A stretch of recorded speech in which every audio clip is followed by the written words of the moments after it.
mencintai wanita yang sudah punya suami.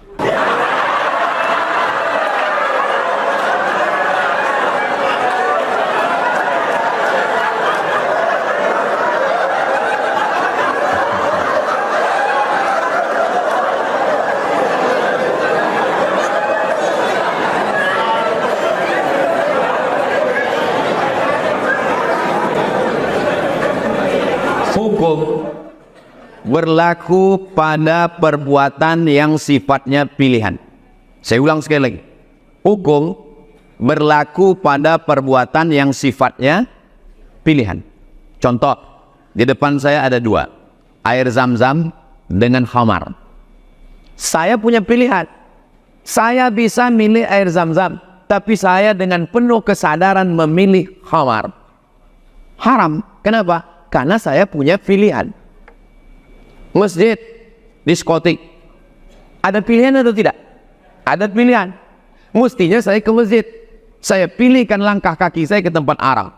Saya ulang sekali lagi, hukum berlaku pada perbuatan yang ada pilihan. Sekarang saya tanya, apakah mencintai itu pilihan? Tidak. Kita tak bisa dipaksa untuk mencintai atau tidak mencintai. Kalaulah cinta itu pilihan, maka tak tergila-gilalah Laila Majnun. Qais tidak akan tergila kepada Laila, walaupun bapaknya tak setuju. Maka tak bisa itu mengatakan, memaksa ke anak ibu, kau jangan jatuh cinta sama dia. Karena cinta bukan pilihan. Jadi kalau ada orang jatuh cinta sama bini orang, dia berusaha untuk melawan. Dengan cara apa? Dengan berbagai macam cara. Pergilah ke Masjid Al-Falah, minta diruqyah. Supaya kalau ada jin-jin yang mengganggu dia. Kalau dia belum menikah, segeralah menikah. Supaya hilang fokus dia ke bini orang tadi. Kalau dia sudah punya istri, berusahalah lebih mesra lagi dengan istrinya. Supaya itu tidak mengganggu. Insya Allah, mudah-mudahan diselamatkan Allah SWT. Ini ujian juga. Ada orang diuji dengan sakit, ada diuji dengan ekonomi duit. Ini badan sehat, duit ada, jatuh cinta sama bini orang. Mudah-mudahan kita diselamatkan Allah SWT. Bukan berarti saya diselamatkan Allah. Ya Ustaz, enak lah ngomong gitu. Ustaz kan Ustaz tadi goda setan. Saya digoda setan juga. Oh, jadi kalau Ustaz itu digoda setan juga. Goda setan juga. Setan yang menggodanya Ustaz juga. Setan yang dikirim untuk menggoda saya nih Ustaz juga, lulusan dari Mesir juga, langsung belajar ke Firaun. Itu maka di mana-mana selalu saya minta kita saling mendoakan supaya hati kita istiqomah. Jangan tengok FB-nya, jangan tengok IG-nya, jangan masuk grupnya, jangan. Ibu, balik dari sini, periksa handphone orang nih. Siap move. Dalam hadis disebut as-sukutu alamatur ridha, diam tanda setuju. Bagaimana Ustadz seorang wanita istri yang bekerja membantu perekonomian suami? Apa ada batasannya? 5. Yang pertama, izin suami. Bang, aku mau kerja. Awas kalau tak kau izinkan. Tak bisa. Bang, aku mau kerja. Karena aku tengok kau fakir miskin, susah kali. Aku ni kan sarjana. Aku ni S1. Kesalahanku dalam hidup ini cuma satu lah bang. Jatuh cinta sama kau, ini lah salah. Tapi cemana lah bang, cinta ini kan tak bisa memilih, kata Ustaz Somad. Nah, jadi izinkan aku kerja biar bisa aku bantu kau fakir miskin. Sama, izin suami. Yang kedua, la tabarrajna tabarrujal jahiliyatil ula. Jangan bersolek-solek jahiliyah. Ibu berangkat ke kantor tuh dandanannya biasa aja. Aku Pak Ustadz, kalau aku tak berbedak, muka aku pucat macam nyi blorong sundel bolong mak lampir susar ngeson. Boleh pakai bedak yang warnanya sewarna kulit. Aku kalau tak pakai minyak wangi Pak Ustadz, bau bawang bombay. boleh pakai parfum yang menghilangkan bau. Jangan sampai pakai yang baunya menyengat sampai satu kantor tuh pingsan. Jangan bersolek-solek jahiliyah, biasa aja. Sampai nanti kawan-kawanmu akan berkata, kok aku tengok biasa aja, tapi kami terpukau semuanya. Apa sih skincare-nya? Aku tak ada pakai skincare. Terus ini bekas air wudhu. Oh, jadi kau sangka kami tayamum semua?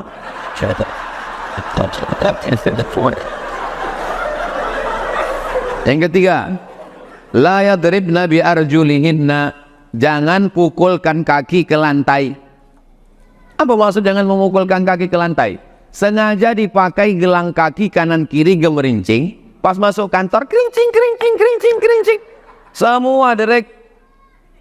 Enggak tahu. Membuat perhatian. Perempuan yang ingin diperhatikan berarti kurang perhatian di rumah. Yang keempat, la takhda'na bil qaul, jangan bersuara mendesah-desah, mendayu-dayu. Apalagi yang bagian pelayanan masyarakat. Assalamualaikum. Waalaikumsalam. Ini kantor dinas? Iya, betul. Jangan mendayu-dayu. Waalaikumsalam. Ini kantor dinas? Iya. Kenapa tak boleh bersuara mendayu-dayu? Yatma'alladzi fi qalbihi marad. Tidak boleh perempuan bersuara mendayu-dayu karena ada laki-laki yang dalam hatinya penyakit. Begitu didengarnya suara itu, dia langsung error. Yang kelima, la tusafiranna imra'atun illa ma'adhi mahramin. Tak boleh berdua-duaan dengan laki-laki perempuan tak mahram. La yakhluwanna rajulun ma'amra'atin illa ma'adhi mahramin. Tak boleh berdua-duaan. Kalau makan bertiga berempat, jalan tiga berempat. True story kisah nyata. Habis saya khutbah Jumat, turun dulu, datang laki-laki memegang kaki saya menangis. Tunggu dulu. Tahan dulu. Aku mau sholat ba'diyah dulu. Selesai sholat sunat ba'diyah, nangislah. Kita kalau orang datang mengadu, sebetulnya dia tak mau apa-apa. Dia cuma ingin ada orang mendengar keluh kesahnya. Dengarkan dia. Udah habis selesai, apa masalahnya? Istri saya, Pak Ustadz, dekat dengan kepala dinas. Kemana-mana pergi keluar kota, saya yang mengantarnya, Pak Ustadz. Pak, jaga istriku nih ya Pak ya. Rupanya memang betul-betul dijaganya Pak Ustadz. Dijaganya Pak Ustadz. Aku udah menganggapnya ayah Pak Ustadz. Sekarang aku tak tahan lagi Pak Ustadz. Rupanya orang itu sudah berbuat macam-macam Pak Ustadz. Cemana nih Pak Ustadz? Lalu saya bilang, cinta kau sama dia? Cinta Pak Ustadz. Sayang kau sama dia? Sayang Pak Ustadz. Pindahkan bini kau dari kantor itu ke tempat lain. Jauhkan dia. Putuskan hubungannya. Kau jaga dia. Tahajud kau malam. Berzikir bersama. Perbaiki. Siap Pak Ustadz? Ya. Sebulan sesudah itu datang lagi. Cemana? Tak tahan Pak Ustadz. Terbayang-bayang terus Pak Ustadz. Tidak ada laki-laki yang siap menerima bini yang sudah diobok-obok. Jaga itu hai perempuan. Tak siap dia menerima. Tak tahan saya Pak Ustadz. Terbayang saya terus wajah dia Pak Ustadz. Entah apa-apa yang dia buat Pak Ustadz. Berarti jawaban kau yang bulan lalu itu tak betul. Memang tak betul Pak Ustadz. Laki-laki ini tak bisa. Laki-laki itu punya superior. Laki-laki itu menganggap dirinya hebat. Laki-laki itu menganggap kaulah satu-satunya, hanya cinta kepada aku saja. Gitu. Ustaz kok tahu? Aku laki-laki. Maka kalian perempuan jangan macam-macam sama laki-laki. Kalau pernah kalian membuat macam-macam, kalian tobat aja. Tak usah kalian ceritakan. Tobat aja.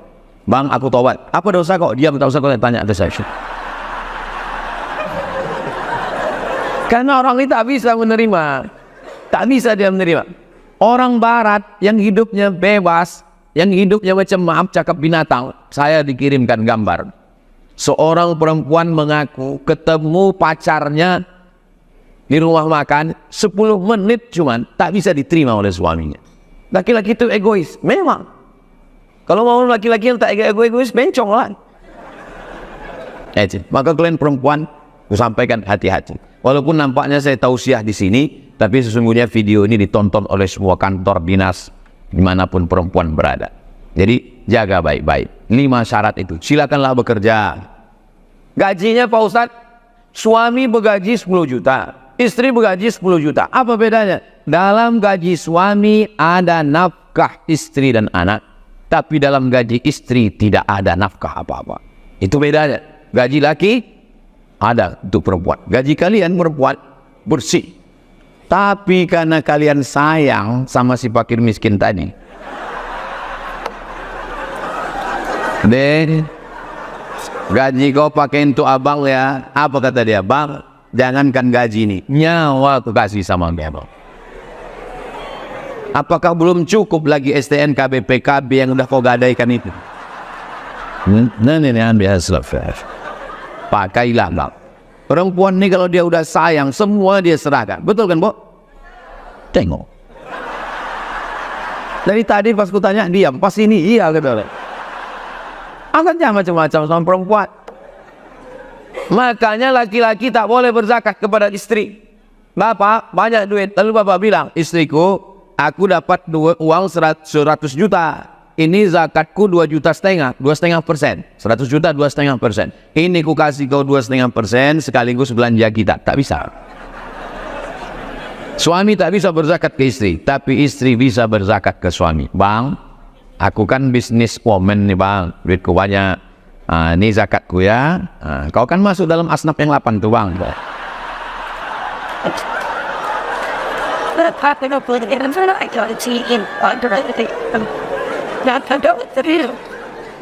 Beruntunglah kalian yang punya istri S1, ASN, pegawai, dan mereka pula. Jangan kalian berbuat macam-macam. Kalau galah patah masih bisa disambung, kalau kaca retak masih bisa direkat, tapi kalau sudah hati sakit, kemana obat akan dicari? Setuju kali orangnya. Almarhumah mama saya fans Ustadz. Beliau meninggal 9 tahun lalu. Namun sebelum beliau meninggal ingin jumpa dengan Ustadz. Dan akhirnya ketemu Ustadz di masjid. Setelah ketemu Ustadz, untuk almarhumah beserta ibu kita, ayah kita yang sudah mendahului kita semuanya, Al-Fatihah. A'udzubillahi minasyaitonirrajim. Bismillahirrahmanirrahim. Alhamdulillahirabbil alamin arrahmanir rahim maliki yaumiddin. Iyyaka na'budu wa iyyaka nasta'in. Ihdinas siratal mustaqim. Shiratal ladzina an'amta 'alaihim ghairil maghdubi 'alaihim waladdallin. Amin. Allahumma ighfir lahum warhamhum wa'afihim waj'alil jannata mathwahum. Wa sallallahu ala sayyidina Muhammad wa ala alihi wasallam walhamdulillahirabbil alamin. Kapan ingat langsung. Tak boleh tunda. Saya kapan saya ingat mak saya dan ayah saya langsung. Tak boleh tunda. Habis baca Al-Kahfi, habis baca Yasin, langsung. Ya Allah, sampaikanlah pahala bacaanku Yasin dan Al-Kahfi tadi kepada almarhumah, kepada almarhum. Jangan tunda, asal ingat langsung. Datang jamaah, Ustadz almarhumah emak saya, langsung. Karena kalau tunda, lupa. Kita kerja melebihi waktu jam kantor. Apakah kita termasuk orang yang menzolimi diri sendiri?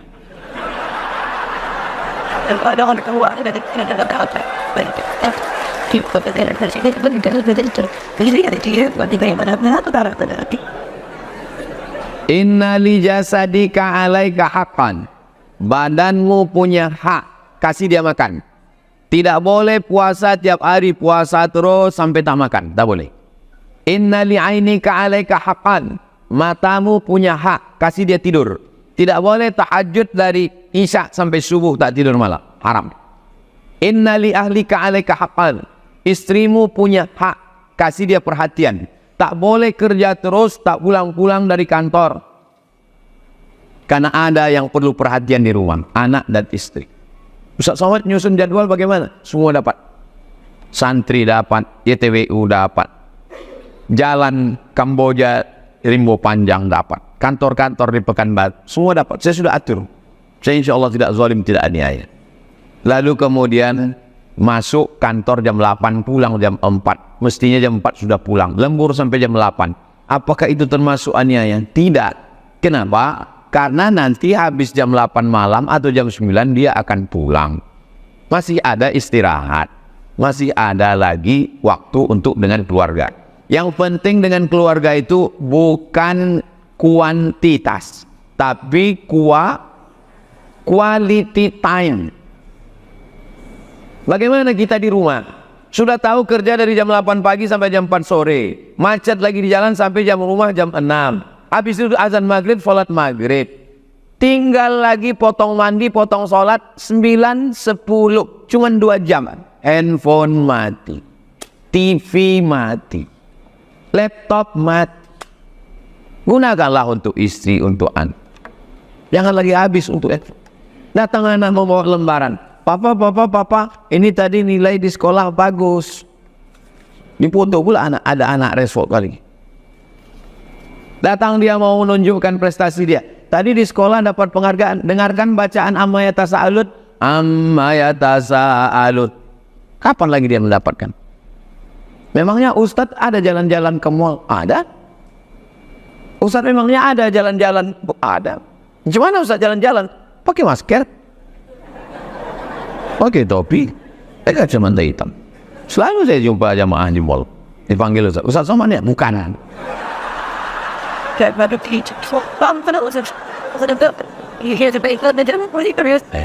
Jadi kita mempanggil untuk keluarga jalan-jalan. Saya pergi tausiah hari Jumat, hari Sabtu, hari Ahad, hari Senin, Selasa, Rabu di rumah. Rabu subuh dengan jamaah, dengan santri. Jadi jangan sampai ada orang yang punya hak terhadap diri kita. Ayah mak yang masih hidup, yang udah meninggal. Nih, setiap menjelang puasa saya wajib pulang membawa buat kenduri sedekah almarhuman.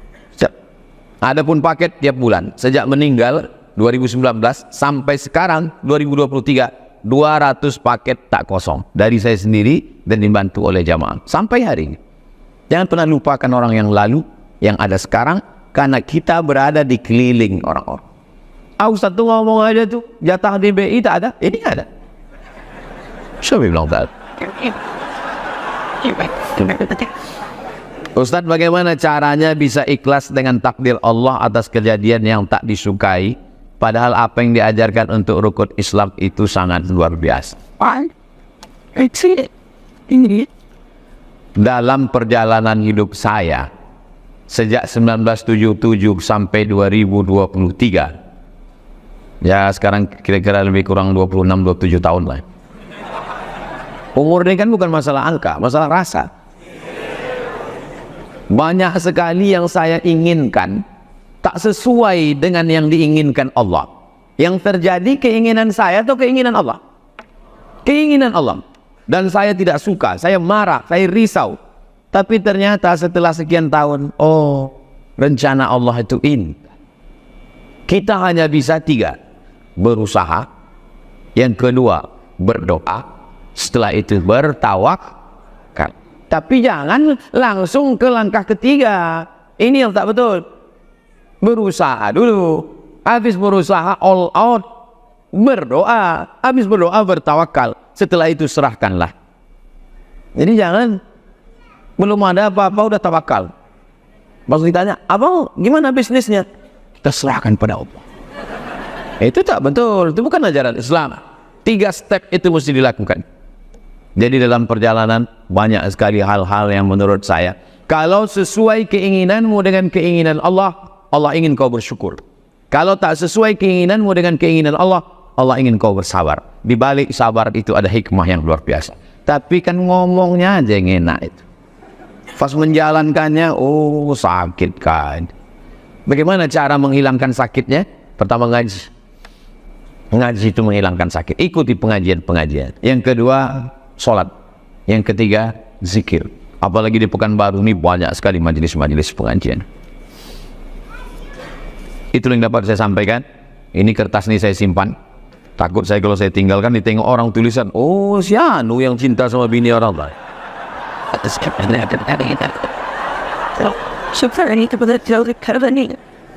Saya bawa pulang, kertas-kertas itu bertimbun di rumah. Takut juga saya bocor nanti dicari orang. Tahu datang ke rumah, dihubunginya ustazah, ada tak pertanyaan bini orang minta saya kata. Nah itu saya bakar di tong sampah.